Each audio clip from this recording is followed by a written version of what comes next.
नमस्कार साथियों, एक बार फिर से आप सभी लोगों का बहुत बहुत स्वागत है हमारे यूट्यूब चैनल एजुकेशन जंक्शन में। मेरा नाम है बच्चों अमरीश शर्मा। आज की इस वीडियो में बच्चों हम लोग बात करेंगे class 12 physics most important question for board exam chapter number 3। ठीक है बेटे, तो बिना किसी देरी के वीडियो को शुरू करते हैं। तो भाई आपको पता, जैसा कि आपको पता है कि आपके फिजिक्स फर्स्ट बुक में चैप्टर नंबर 3 करंट इलेक्ट्रिसिटी है। तो हम लोग इसमें ये जानेंगे कि आपके जो 2024 में जो आपका एग्जाम होने वाला है बोर्ड का 6-7 मार्च को, तो वो उनमें आपके कौन कौन से क्वेश्चंस आपके लिए इंपॉर्टेंट हैं और कौन कौन से क्वेश्चन अगर आप तैयार करके जाते हैं तो वही क्वेश्चन आपको एज इट इज पेपर में मिलेंगे। ठीक है, तो भाई अगर हम इसमें सबसे पहले की बात करें तो करंट इलेक्ट्रिसिटी जब आप शुरू करेंगे तो सबसे पहले आप टॉपिक पढ़ लीजिएगा ड्रिफ्ट वेलोसिटी, कि भाई ड्रिफ्ट वेलोसिटी क्या होती है, और साथ ही साथ में ये भी पढ़ लेना drift velocity and it's derivation. ठीक है, उसके बाद दूसरा भाई हम बात करेंगे रिलेशंस।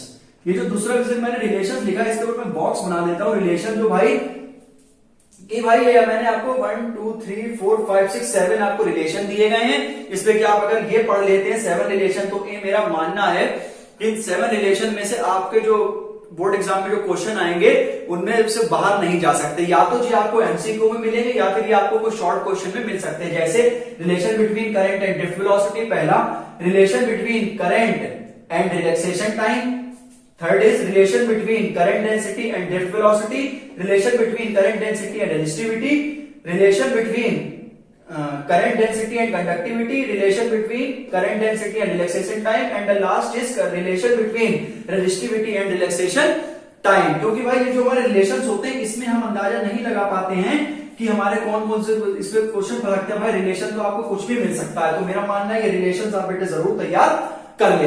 तीसरा बेटा internal resistance of a cell, ये भी बेटा बहुत इंपॉर्टेंट अपने खुद में एक टॉपिक है। इसके बाद चौथा जो है वो आपका आ जाता है potential difference and internal resistance of a cell. ठीक है, ये भी आप पढ़ लें। और पांचवा आपको टॉपिक है किरचॉफ्स रूल। ठीक है, इसको भी आप अपना अच्छे से तैयार कर लें। और आपका एक शायद इसमें से रह गया है, वो शायद से व्हीट स्टोन ब्रिज। ठीक, व्हीट स्टोन ब्रिज। तो आप अगर ये टॉपिक कर लेते हैं तो मेरा मानना है आप इसमें से बहुत अच्छा स्कोर कर लेंगे।